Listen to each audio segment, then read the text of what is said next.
Yes lads, what's going on? Welcome back to another video on my channel. Today we have got a Newcastle pretty much roundup of this week. Pretty much just the kit, all the controversy, that's the word, isn't it? Controversy of that. We've got transfer targets that have been from the next past couple of weeks, some stuff like that, and just a review for the Arsenal game on Monday. So let's get into it. Right lads, I'm not going to lie to you, I've tried doing some research for this, and I'm still not quite sure what the controversy is. Pretty much what I think it is. It's pretty much people are complaining about it's blood washing or sports washing. I think it was something like that. Pretty much, since no one wanted us to be taken over, people have just got stuff like, obviously the main thing was about us, but the main thing about us not being taken over, or the main reason for us not being able to get taken over, that makes sense, is because of obviously stuff that's happening in Saudi Arabia that has nothing to do with the football team. But pretty much everything that's happened with Saudi Arabia, them bringing their country into the club, if that makes sense. I think it does. Pretty much not many people like that because it's blood washing or sports washing, whatever one it was. I'd love to talk more about this, but I don't actually know much, and I can't really talk much about stuff that I don't really know. So I'm going to do some more research. My battery is pretty much when I know a little bit more about it. This is pretty much all I know at the minute. Okay lads, so I've researched what the term sports washing means. So whenever I've said blood washing, just say it out in memory. Pretty much sport washing. Actually, I'll just show you. Hang on. There we go. So as you can see, although the term sports washing is relatively new, the concept dates back almost a century and possibly beyond. In short, the term is used when an individual, group, corporation or nation state uses sport to improve its reputation and public image. Pretty much, I don't know, I still have no idea what that means. So how is them showing a Saudi Arabia kit improving their reputation? I suppose it's like, what's the word? It's like branding for them, I suppose, that since it's like their kit, like a green and white kit, it's like symbolizes for them. God knows. So here we have a article from coming on Newcastle. We have been able to obtain a picture of the remaining kit. So this is obviously the leaked kit. We've got some Saudi Arabia player there. I don't know who that is. This is just talking about the kit. Is there anything here about it? No.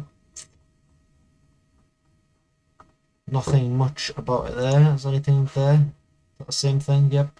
Right lads, here we have got a article from the Daily Mail. I don't know how much of a good source they are, but here is Newcastle United will stick with their decision to launch green and white Saudi Arabia style away kit next season despite backlash from Amnesty International and supporters. There hasn't been much backlash, to be honest. There's been a couple of people, but it's just been 50-50 really. Newcastle United will be sticking with their decision to launch an away kit in Saudi Arabian colours despite a backlash including accusations of it being an attempt to sports wash and blood soaked humorous record. But for the record, I'm pretty sure lads, I'll put this up here. I'll delete this, hang on. I'll delete this first. Pretty much, I'm going to show you this kit right here. Actually, I'll have the kit right there in a minute, hang on. There's going to be a cut. I'm going to show you another picture here. Right lads, as you can see here, here's the Chelsea kit. Russia. I'm sure you know what the bad thing about Russia is right now. Yeah, but where's the backlash of that? None. We're Newcastle, so we have to be the point of attention, obviously. Everything we do is completely wrong, but when it comes to other clubs, nah, it's perfectly fine. I don't know why, could be because we're the richest club in the world. Obviously, we're an easy target with obviously all the Saudi Arabia stuff, which has nothing to do with football. But as you can see here, obviously the Russia colours, blue, red and white, which is the Russia flag. If you don't know, if your geography is just as bad as mine, you probably won't know that. But yeah, we've got obviously Azpilicueta, Ampadu, and N'Golo Conte. Yep. Yeah. What else do you want to say, really? Anything we do is wrong. Anything other teams do is obviously right. Because obviously, I don't know what I'm saying obviously a lot for, but yeah. I'll put our other kit back here. The home kit, there you go. Our away kit right here. Honestly, my opinion is the thing that happens, things that even happens in Saudi Arabia, I have no idea, has nothing to do with the football team. Has nothing to do with the football team. So I have no idea. But I quite like the kit, to be honest. If you have the little whatever logo it's going to be, it could be golf. It's something to do with Saudi golf or something, because we've just appointed a director, and he's like the owner of Saudi Golf or something like that. I forgot his name. But if you have a little logo, sponsor in the middle of that, I think it'll look pretty good. But you can't really tell how good it is until it's on the players. But I'm sure when it does get released, it'll get a lot of backlash from mostly not supporters, but people who don't support Newcastle. I don't want to say neutral fans, they're more like negative fans. But yeah, we'll get into the next topic of today's video, which is transfer targets, which I should have a bit more knowledge about, so I'll say it's for that. Right, lads, so starting from the top, I don't know why I clap my hands, to be honest. It's just a thing I do. We'll have transfer targets right here. We'll have Dominic Calvert-Lewin, which I think could be good if you have him on top of Trippier's crosses. Could be a good player. Only thing that's bad about him is obviously the injuries. He's been very injured this season. That makes no sense. But he's been quite injured. That still makes no sense. He's been injured for the majority of the season, pretty much. So we'll obviously have to have a look at that. If he stays fit from now to the end of the season, or he passes his medical, obviously this could be this type of stuff that the transfer staff, pretty much the scouting staff, could have a look at that. We'll see. Next we've got Jesse Lingard, who I don't think we'll be going for him anymore, because he wants 150k a week, and that's not in the wage structure which we want, which is fair enough, but don't think was from a reliable source. I don't think we'll get him. Pierre-Emerick Højbjerg, I don't think we'll get him. If Tottenham get in the Champions League, we definitely won't get him. There's no way he's going to come down to us. Next we've got someone called Amos Piper. Is he German? So that could be Amos Piper, I think. Germany and Chelsea are keeping tabs on Arminia Bielefeld and Germany under-21 defender Amos Piper, who's a free agent this summer. Well, I don't know much about him, but it'd be a big risk, especially since he's under-21. Maybe if you hire him in the under-21's team, could be good. Manchester United and Arsenal and Newcastle have all made inquiries about Paulo Dybala. I don't think we'll get him. Tottenham have been long discussions with the Argentine representatives. Arsenal and Tottenham have been dealt a blow as Newcastle prepare a big money Paulo Dybala sweep. If he comes to us, that'll be an amazing signing. And this whole thing about Jesse Lingard wanting 150k a week and it not being the wage structure, if we get the ball, I'm pretty sure he'll be on a lot more than that. So that is be out the window about the Jesse Lingard. I don't quite know where the ball plays. I think he plays at the centre attacking midfield. And you can play on the wing and plays at centre forward, I think. Obviously got Darwin Nunez. We're desperate to sign him. Win the race to sign Arsenal target Darwin Nunez. Have him reported tabled a 50 million bid. I think weren't West Ham, or was that for Hugo Ekitike? I think either West Ham were linked with Darwin Nunez, or it was Hugo Ekitike. Arsenal reporters set to enter a bid more of Newcastle for Torino's Brazilian defender Gleisa Bremer. Once again, I've never really heard of him. I think I've seen pictures of him before. I can't really comment much about him. Newcastle and a host of La Liga clubs are ready to make a move for Chelsea goalkeeper Kepa Arrizabalaga, who has been reduced to an expensive understudy to Edouard Mendy at Stamford Bridge, but will still cost any student of around 50 million. What? There's no way we're getting... No, send him back to Spain. Isn't he the most expensive keeper in the world? He's being benched for Edouard Mendy. Obviously, after that cup final where he refused to come off, it was all going to go downhill from there.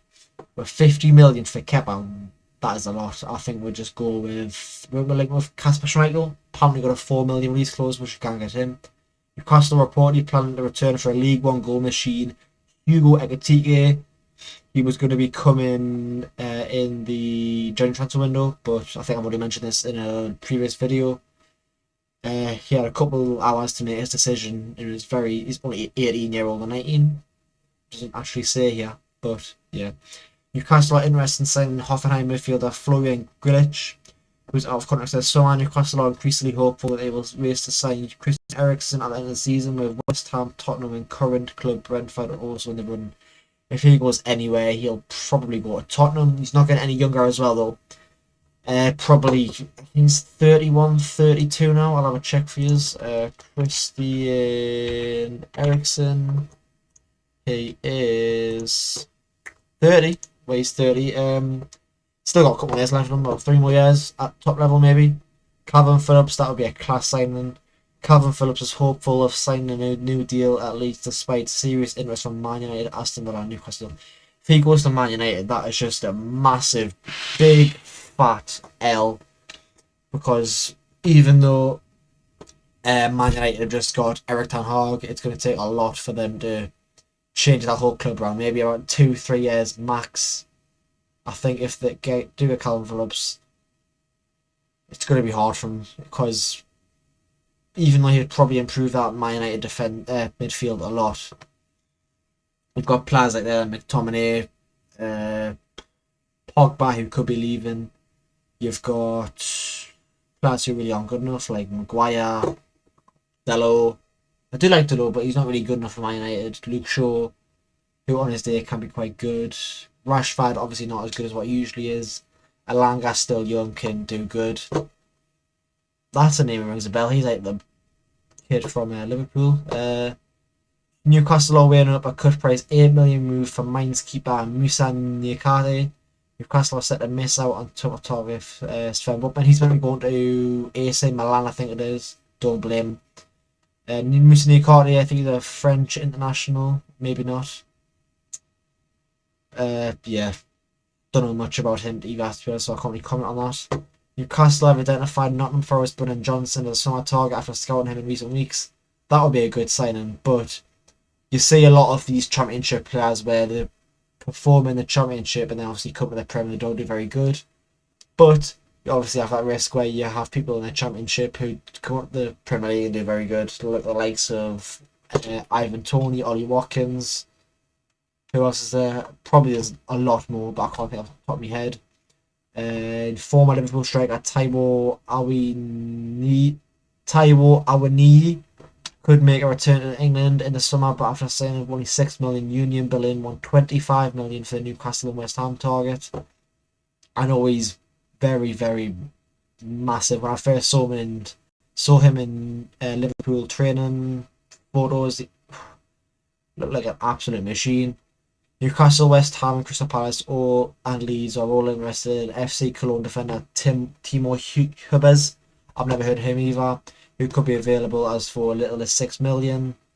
Wolves, I think he'd be a good sign. Wolves are the latest club that's shown interest in sporting Lisbon midfielder Mateus Nunes, who has been scouted by Manchester City and Newcastle, and so moved to Everton 4 through last summer. Wow, could have went to Everton.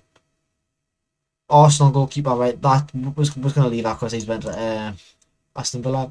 Arsenal goalkeeper Brent Leno is ready to stump Newcastle and return to Germany this summer. Good, going back to Germany. Robert Sanchez would be quite a good sign, I reckon. Newcastle are lining up with 20 million bid for a Brighton Spanish international goalkeeper Robert Sanchez. Him and David Rea, who is from Brentford. I think they'd be the best two signings with a goal for goalkeeper, and obviously Peter Schmeichel. Paul Dummett is set to turn down the chance to become a free agent this summer and allow Fabian Shaw and sign a new deal. I think Paul Dummett's already signed a contract extension, so is Fabian Shaw, so that's out of date. Real Madrid are keeping tabs on Newcastle midfielder Bruno Guimaraes ahead of a summer transfer move. This on April 27. Newcastle are open for wingers Anton Maximin. Elliot Anderson, I'd like to see him go if he doesn't impress in pre-season, which I'm pretty sure he will. If Eddie he thinks he's good enough, he should get a chance. Maxi, I think we should keep him around for one or two more seasons, unless he wants to leave. If he wants to leave, let him go. We can't keep people who don't want to be here. Bruno, I don't see him leaving. I feel like he's been very good. And that is it for transfers. I've rambled on quite a bit there. So I'll see you for the very last topic, which is obviously Monday's game live on Sky Sports at... You'll see in the next bit. I don't know when it is, but you'll see. Right, lads. So the last topic is Newcastle v Arsenal, which is our second last game of the season. We're going to be playing at home at St James's Park. Obviously, we went down the table a little bit. I think we were 10th or 11th a couple of weeks ago. Arsenal obviously fighting for a Champions League spot with Tottenham. I think it's either going to be Arsenal, Tottenham in the Champions League. Man United too far away. West Ham, if West Ham obviously too far away. What is that? Is that Conference League? I think. Anyway, I think this game doesn't really matter that much. It's all about just ending the last home game of the season with a good performance, and obviously say thank you to the fans who have been class all season, away and home, and especially the War Flags as well, who've been putting on some amazing displays at home. Obviously, you saw the likes of the Bruno Gomes. We've got the St. Maximin number 10, the Bruno Gomes. I think there was one for him. If there's a couple more, I'll show them on the screen now. I really want to see Everton go down, but I really want us to have a good finish to the season, which obviously could put us on good form for next, but I really do want to see Everton go down. Who have Leeds got? Brighton and Brentford. That's two winnable games, but I don't think Leeds have been the best of form. Obviously, Watford and Norwich are guaranteed to go down, so it's all between these three now. Southampton aren't doing as well as what I thought, to be honest. We're linked with Armando Broja, the loanee from Chelsea. So if we can get him, that'll be very good. Who've Burnley got? Burnley have got... Oh dear, Burnley could be relegated. Burnley could be relegated. But you never know, it's the Premier League. Hopefully Everton go down. I don't want to see Burnley go down. I don't want to see Leeds go down. I want to see Everton go down, because that'd be quite funny. But yeah, that's it for today's video, lads. I hope you enjoyed. Hopefully we get a draw or surprisingly get a win on Monday. We're at home, so we've obviously got a very big advantage there. So, and then we'll get a match review after